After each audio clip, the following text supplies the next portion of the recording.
চলো তোমাদের মন্দির প্রাঙ্গণটা ঘুরে দেখাই। কত সুন্দর করেছে দেখো, রাস্তাঘাট সব কিছু সুন্দর করেছে ওখানে সামনের দিকে।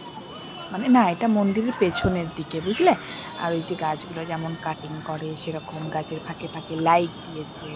আর দেখো এখান থেকে মন্দিরটা খুব সুন্দর লাগছে, প্লাস জয় ধ্বজাটা জগন্নাথ। উঠছে তো আরো সুন্দর লাগছে। আর আমার গলাটাও শুনতে পাচ্ছ কত সুন্দর লাগছে, গলাটা একটু ধরেছে।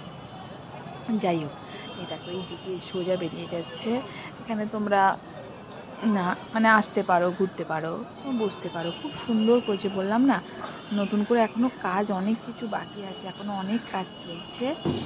আর এখান দিয়ে মন্দিরটা দর্শন করতে সত্যি মানে চোখ জুড়িয়ে যাচ্ছে বলতে গেলে। আর এমনিতেই বলে যে ধ্বজা দর্শন করা মানে তোমার মন্দির দর্শন, জগন্নাথ দেবের দর্শন করা পূর্ণ হয়। তো জয় জগন্নাথ।